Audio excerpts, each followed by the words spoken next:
Cruinne Mhaire by Mary O'Malley.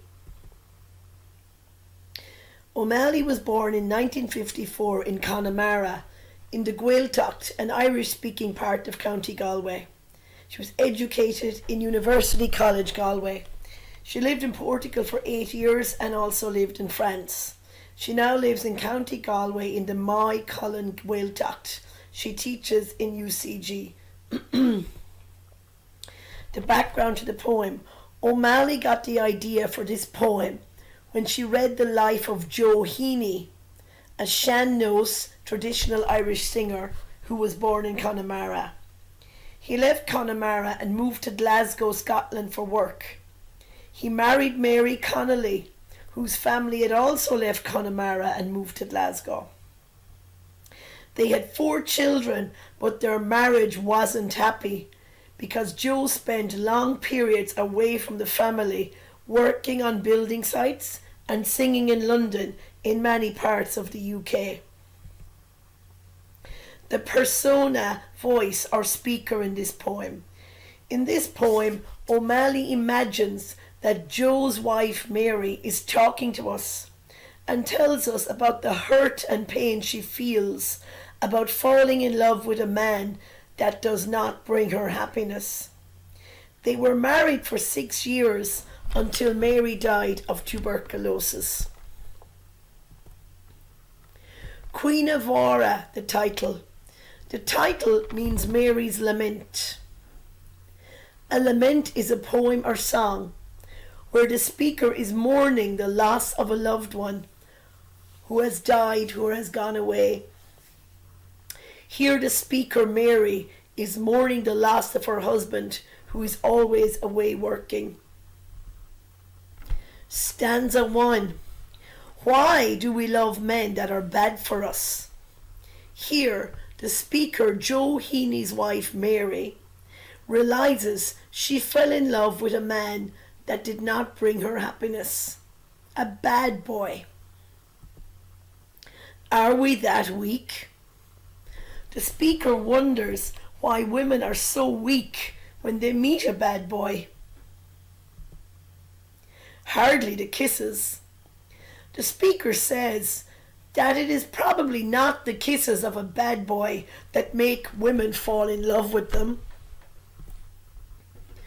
Fruit in the mouth soon melts. The speaker is saying that kisses from the bad boy do not last forever, just like fruit in your mouth melts and also doesn't last forever. The kisses from her husband Joe were sweet at the start, but unfortunately they too didn't last forever. His Spaniard's eyes never settled on me right. The speaker tells us that her husband's eyes looked like Spanish eyes, but she felt they never looked at her properly 100%.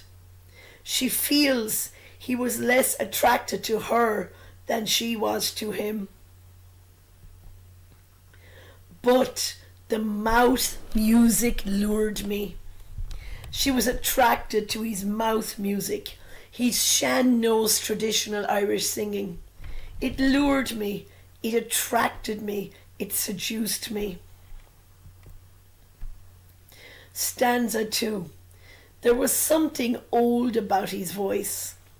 The speaker tells us that his voice singing old Gaelic songs reminded her of old Ireland, and you can listen to Joe Heaney singing on any YouTube video outside of this presentation. That took the city ground from under me. The speaker had moved from Connemara to the city of Glasgow in Scotland. When she heard Joe singing, it transported her in her mind back to Ireland, away from the city streets of Glasgow,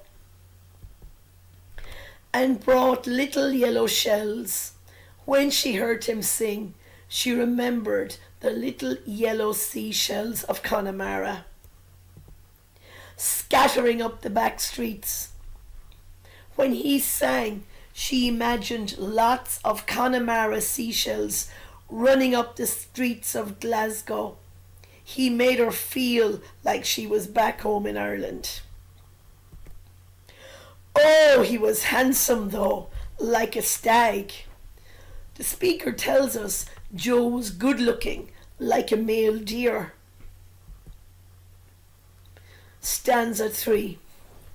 When I felt the fine sand between my toes, his singing made her imagine the soft sand of Ireland between her toes. I should have run to the nearest forgettable city boy. When she realized that she was under his spell, deeply in love with him, she wished that now that she is older, that she had ran away from him and married an ordinary, forgettable Scottish city boy. But he sang, and I was caught. She was totally in love with Joe because of his singing. He caught her heart like a fisherman catches a fish. Stanza 4.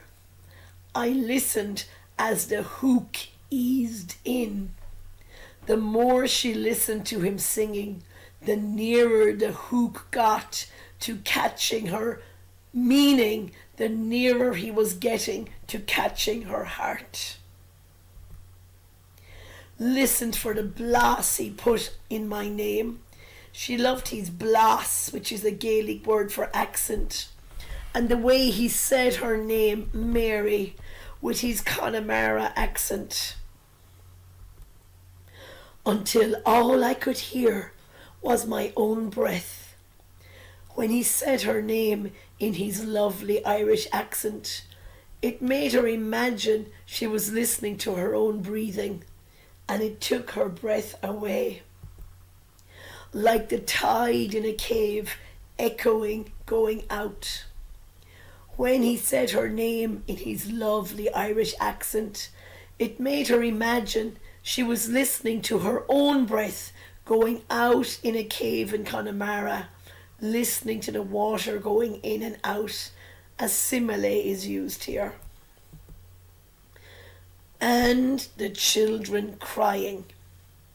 The first 4 stanzas describe the dream-like state of excitement she felt when she was in love with Joe. In this poem, she is older and remembering those days. Now she is suddenly brought back to reality by the sound of her children crying. Stanza 5. A grey crow settled on my chest. Now she is older and in an unhappy marriage. The fantasy world of falling in love and the beach in Connemara in her heart is replaced by an imaginary grey crow sitting in her heart. This grey crow represents grief, heartbreak and death in Irish mythology, in Irish old stories. And took his time.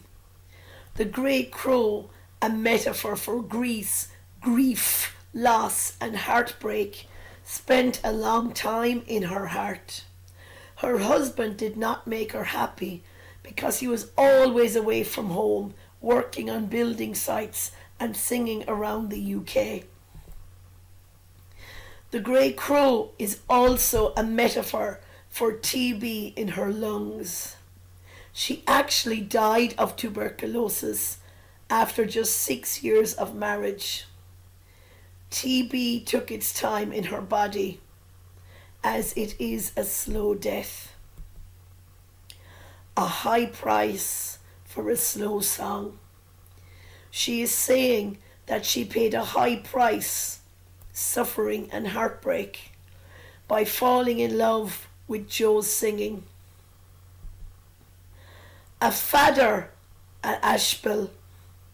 These last lines in Gaelic are taken directly from one of Joe's songs about the Virgin Mary looking for her son Jesus after he has been crucified. She asks Peter, the apostle, Jesus' friend, Peter, my apostle, On Vaca Tuma Gravon, Mary asks Peter, have you seen my fair love? O con agus o con, oh. The Gaelic meaning is, oh no, I am so heartbroken. This is the terrible sound of Mary crying because she has lost her lovely son Jesus. Notice the assonance of the repeated long O vowels to make it sound really sad. O con agus o con, oh. The sadness of Mary crying over losing Jesus is the same sadness Mary, Joe's wife, feels because of losing the love of her husband Joe.